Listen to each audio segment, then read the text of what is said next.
नमस्कार. माझे नाव श्रेया अनिल भोसले. मी श्री नारायणराव आचार्य विद्यानिकेतन या शाळेतील विद्यार्थिनी रमेश तांबे लिखित भेदभाव ही कथा आज तुमच्यासमोर सादर करणार आहे. शुभाचे आणि आईचे आज कडाक्याचे भांडण झाले. तशी भांडणे नेहमीच होतात, पण आज शुभा खूपच बोलली. आईचे तिच्यासोबतचे वागणे बोलणे, छोटा भाऊ राजू याला प्रत्येक वेळी दिलेले झुकते माप. खरं तर मुलगा आणि मुलगी यावरून घरात पदोपदी होणाऱ्या तुलनेने ती खूपच दुखावली गेली होती. आज तर त्याचा कडेलोटच झाला होता. शुभाची परीक्षा 7 दिवसांवर आली होती. ती घरातली कामे, बाहेरची कामे शुभालाच करावी लागत. पण तिच्यापेक्षा अवघा 2 वर्षांनी लहान असलेला राजू मात्र TV वर खुशाल क्रिकेट मॅच बघतो, झोपतो, नाहीतर सदानकदा मोबाईलवर असतो. दुकानातून साखर आणण्यासाठी राजूने नकार देताच आईने अभ्यास करता करता शुभालाच उठवले आणि ती इतकी चिडली तिने घरच डोक्यावर घेतले आणि न जेवताच झोपी गेली. दुसऱ्या दिवशी शुभा जरा उशिराच उठली. तिचे बाबा कालच पुण्याहून परतले होते, त्यामुळे काल घरात काय रामायण घडले याची त्यांना कल्पनाच नव्हती. चक्क 9 वाजता झोपेतून उठणाऱ्या शुभाकडे बघत बाबा म्हणाले, "काय शुभाताई, आज एवढा उशीर?" पण शुभाने काहीच प्रतिक्रिया दिली नाही. आज काहीतरी बिनसलंय ही गोष्ट बाबांच्या लगेच लक्षात आली. त्यांनी आईला हाक मारली. हाक ऐकताच आई हातातली कामे टाकून बाबासमोर आली. बाबांनी शुभाला देखील विचारले. मान खाली घालून शुभा बाबांसमोर येऊन बसली. "काय झाले शुभा, सांग मला." मोठ्या कष्टाने तिने मान वर केली तर रडून रडून डोळे सुजले होते. डोळे लाल भडक झाले होते आणि अजूनही डोळ्यात पाणी दिसत होतं. मग शुभा बोलू लागली.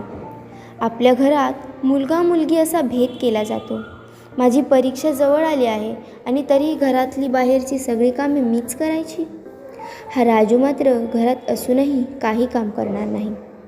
आई त्याला सांगत नाही आणि सांगितले तरी तो ऐकत नाही. असे का? मी मुलगी आहे म्हणून सगळी कामं मीच करायची?" सगळे ऐकून आई म्हणाली, "राजू माझे काम ऐकतच नाही म्हणून मी त्याला कामे सांगत नाही. राजू इकडे ये." बाबांनी राजूला हाक मारली. राजू लवकर उठून शाळेचे पुस्तक घेऊन बसला होता. बाबांची हाक कानी पडताच तो गडबडीत उठला आणि बाबांसमोर येऊन उभा राहिला. बाबा सांगू लागले, "राजू, तुझ्याबद्दल या दोघींची तक्रार आहे. सांगितलेली कामे करत नाहीस तू. खेळ, TV, मोबाईल बस एवढेच दिवसभर करत राहतो. खरं आहे का हे?" राजू मान खाली घालून उभा होता. बाबा पुढे काय बोलणार तोच राजू म्हणाला, "शुभाताई, खरंच चुकले माझे. काल तू आईशी भांडलीस, रात्री न जेवता झोपलीस. रात्रभर मी खूप विचार केला. माझे वागणे, घरातली कामे न करणे, माझ्या वागण्यामुळे आईला आणि तुला खूप त्रास होतो ग. हे माझ्या कधी लक्षातच आले नाही. मला वाटायचे मी मुलगा आहे, मी कशाला करायची घरातली कामे. घरातली कामे स्त्रियांनीच करायची असतात ना. पण खरंच चुकलो. रात्रभर मलाही झोप आली नाही. खरं तर मी तुमच्यामुळेच नीट चाललो आहे. आई, ताई, तुम्ही दोघी घरात नसताना माझी किती गैरसोय होते. ही गोष्ट माझ्या लक्षात आली आहे. माझी चूक मला कळली आहे.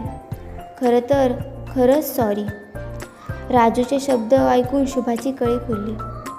ती म्हणाली, "यापुढे कामे वाटून घ्यायची. अगदी तूच नाही तर बाबांनी देखील घरकामात मदत केली पाहिजे. घर सर्वांचेच आहे ना, मग घरातली कामे देखील सर्वांची. घर व्यवस्थित ठेवायची जबाबदारीही सर्वांचीच. या घरात मुलगा मुलगी, स्त्री पुरुष असा भेद यापुढे होणार नाही. ठरलं तर." मग शुभाच्या म्हणण्याला आई, बाबा आणि राजूनेही हसत हसत होकार दिला. मुलांनो, यातून आपल्याला असं तात्पर्य मिळते की आपण मुलगा मुलगी असा भेदभाव करू नये. आज पुरुषांसोबत स्त्रियाही उच्च पदावर कार्यरत आहेत, म्हणून आपण स्त्री पुरुष समानता राखली पाहिजे. धन्यवाद.